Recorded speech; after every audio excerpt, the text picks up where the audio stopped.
En avril 1994 est organisé un colloque Évaluer pour évoluer. Le F3E voit le jour. On voit bien dans ce titre, le titre de ce colloque, que la dimension de changement, de transformation est déjà présente dans la formule. En 2016, le conseil d'administration du F3E a décidé de lancer une étude Évaluer les évaluations et l'analyse des pratiques pour une évaluation transformative. Il s'agissait, à travers cette étude, de mieux cerner les conditions d'utilité des évaluations externes, de cerner leurs éventuelles limites et d'identifier les pistes à développer pour accroître cette utilité en matière d'apprentissage et de changement.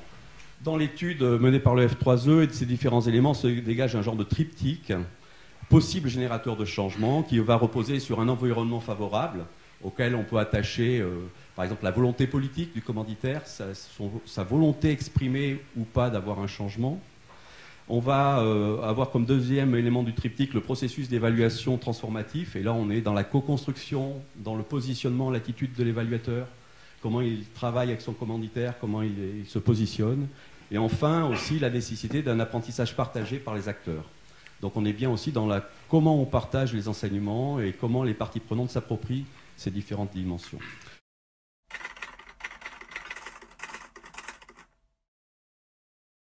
J'aime beaucoup l'expression évaluation transformative.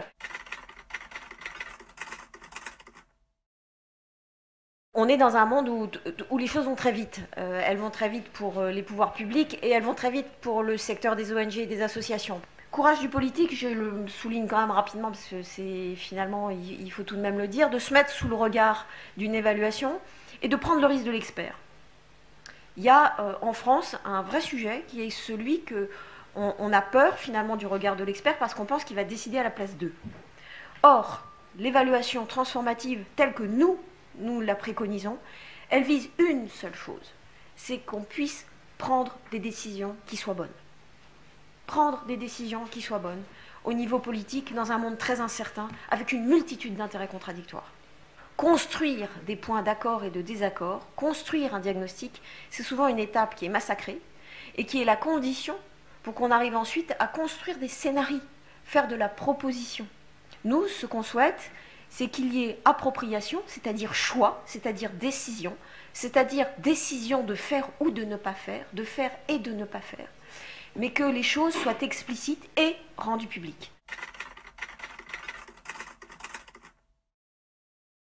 Pour répondre aux questions, je ferai trois grandes remarques. La première, c'est de confirmer que l'évaluation progresse. Pour autant, il faut regarder comment elle progresse et qu'est-ce que cela produit. Et ça vient à ma deuxième remarque, c'est-à-dire que vous mettez le doigt et vous illustrez la nécessité, puis ce qui se passe dans la pratique, d'une articulation assez forte entre l'action et l'évaluation. Deuxième élément dans cette importance de la dimension processuelle, c'est l'implication des acteurs. L'implication des acteurs, ce n'est pas seulement pour faire joli, ce n'est pas simplement une volonté démocratique, mais c'est surtout un élément d'efficacité.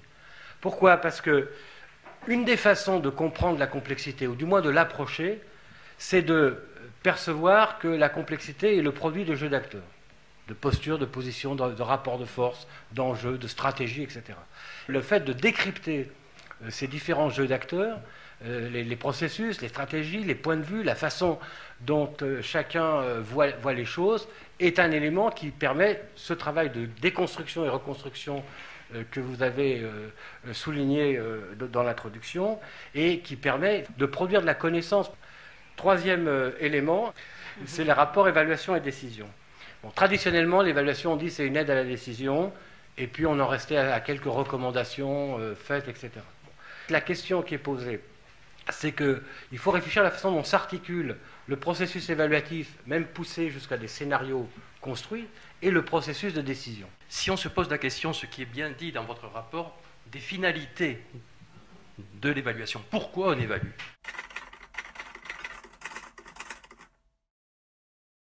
J'en suis venu à identifier 3 raisons fondamentales qui renvoient à 3 logiques d'évaluation. La première logique, c'est celle de faire la preuve. Faire la preuve, ça rassure.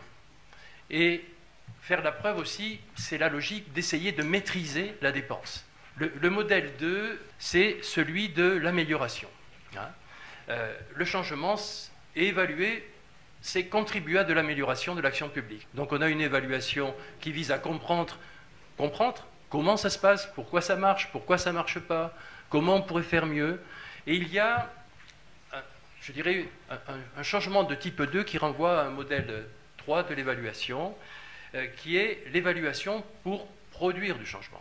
Je ne dis pas l'évaluation qui produit du changement, mais l'évaluation comme levier de production du changement, ce qui est beaucoup moins commun. Produire du changement, c'est faire bouger les lignes dans ces systèmes de valeurs et de représentation sociale.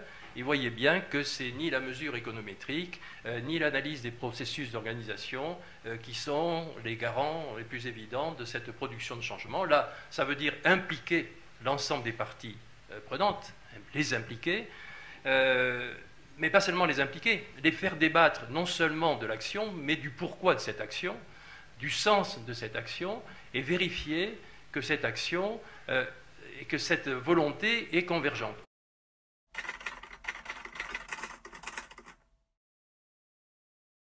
On a une urgence à faire en sorte que l'évaluation devienne une respiration de l'action publique, une exigence que les acteurs ont eux-mêmes. Il y a toujours le risque qu'à un moment, on soit en train de partir à côté de la priorité des citoyens. C'est cette exigence finalement, effectivement, profondément démocratique, d'appropriation par le plus grand nombre et de vérification des objectifs et de l'atteinte des objectifs. C'est un enjeu qui aujourd'hui est identifié, mais qui est très exigeant, parce que ça demande du coup de ménager du temps pour cela, de l'insérer du coup dans des stratégies où il faut aussi attendre du coup les conclusions de l'évaluation. Et puis il y a un autre sujet qui est majeur, c'est sur quelles données on travaille. C'est-à-dire travailler vraiment sur les datas d'une manière nouvelle qui viennent enrichir fortement l'évaluation et aider au partage de ces stratégies.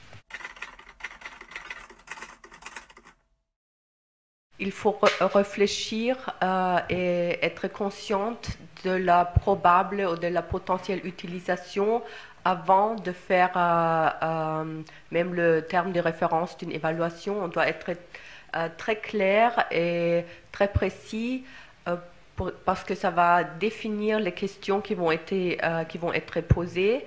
Ça va aussi définir le timing, quand elle doit être prête, quand et le bon momentum que le réflexion, les recommandations sont applicables.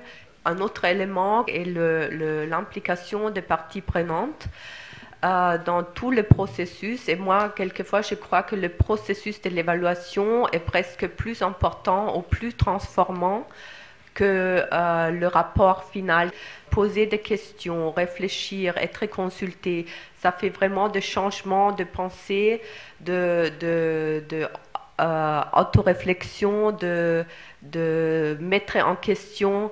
Et ça, ce sont le levier de transformation et de changement. Et ces changements commencent pendant le processus de l'évaluation. La volonté politique, c'est un levier absolument important pour que les évaluations soient utilisées. Toute la difficulté, c'est justement de faire la preuve ou de faire la motivation qu'il est politiquement porteur de démontrer qu'il y a des politiques qui font des résultats. Pour moi, la question essentielle qui peut-être règle le problème de l'évaluation pour être un levier d'apprentissage, c'est que le système d'évaluation doit régler la démarche et l'utilisation et on va dire la politique d'évaluation. Qui sont les acteurs de changement? Les décideurs politiques, c'est eux qui décident, mais il y a aussi d'autres acteurs qui sont très important. Si on est dans un espace démocratique où la revendication sociale s'exprime, et c'est aussi un levier de changement. Tout simplement, seulement il faut regretter que l'évaluation ne les implique pas toujours aux différents niveaux. Et puis enfin, la communication, parce que le résultat est là, il faut le communiquer sous une forme digeste et au public qui sont en mesure de porter le changement. Le changement, il n'est pas le produit de l'évaluation, il est le produit des acteurs et des positions. Et je pense que si on parle notamment d'évaluation processuelle, on est dans une contribution au changement. Les conditions que l'évaluation soit utile en termes de changement, c'est à la fois de fournir un maximum d'éléments d'objectivation rendant les points de vue, les postures d'acteurs les plus transparentes possibles et pouvoir faciliter leur mise en dialogue, voire leur mise en débat, et donner assez de matériaux sur ce qui s'est passé, sur ce qu'on veut faire, pour que le changement ou les transformations qui vont découler du processus évaluatif soient les plus efficaces, les plus pertinentes, les plus souhaitables possibles pour une majorité d'acteurs. Est-il fréquent que le changement soit un objectif, j'allais dire, affiché de l'évaluation? Et qu'est-ce que cela suppose pour une organisation? C'est pas fréquent. Moi, je peux témoigner de 2 grosses expériences en la matière, une dans le champ de l'action publique et une dans le champ des ONG. C'est-à-dire des choix de faire des évaluations pour produire du changement dans les projets, les stratégies et les pratiques d'une organisation. Dans les années 93-94, le gouvernement ou le délégué interministériel à l'insertion des jeunes a décidé de mettre en chantier la question des finalités et du projet des missions locales. Et on ne peut le faire que sur un mode participatif, en mobilisant l'ensemble des parties prenantes de cette mission d'insertion des jeunes. Ça a été fait sur 5 régions, donc sur une quinzaine de territoires. Ce processus, en fait, a amené l'ensemble des acteurs à se réinterroger sur le pourquoi de cette organisation, sur le pourquoi de leur mission, et derrière ça, sur quels devraient être les objectifs et ce que Martina appelait la théorie du changement, c'est-à-dire quelle déclinaison des finalités jusqu'au résultat attendu en passant par les modalités d'organisation et de coopération. Le Secours catholique, à l'occasion de son 50e anniversaire en 1996, a lancé une grande opération qui est d'abord passée par un bilan de l'activité et des actions, dont un bilan participatif qui a mobilisé toutes les délégations, tous les cadres, sur qu'est-ce qu'on a fait depuis 10 ans, puisque c'était sur des logiques de 10 ans, et qu'est-ce qu'on devrait faire pour les 10 ans qui viennent. J'ai constaté 2 choses. D'une part, qu'il y avait la production d'une intelligence collective, c'est-à-dire qu'au terme de ce processus, chacun comprenait un peu mieux quels étaient les enjeux, pourquoi ça marchait pas, qu'est-ce qu'il faudrait faire pour faire évoluer les choses.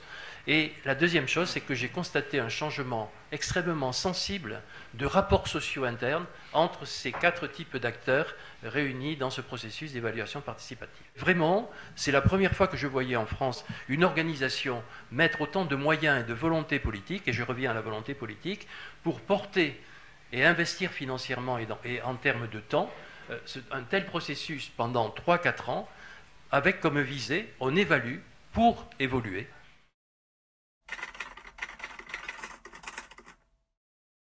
Trois mots sans les expliquer. Complexité. Et donc comment on intervient, on évalue des politiques de plus en plus complexes et des interactions multiples et les logiques linéaires n'ont plus de sens par rapport aux politiques publiques qui sont de plus en plus complexes. Culture, je pense que c'est l'enjeu de demain. Et dès qu'on veut évaluer quelque chose, il faut tenir compte de la culture des acteurs, de la culture des territoires, de la culture religieuse, de la culture du mode de vie en société. Et si évaluation, c'est débattre de ce qui a de la valeur pour les uns et les autres, ce qui a de la valeur n'est pas la même chose, au nord comme au sud, mais même en France. Un dernier point, c'est le mot projet. S'il n'y a pas, et le projet est lié à la militance, à l'engagement, à un système de valeurs et à une vision, c'est la condition première pour conduire de l'évaluation.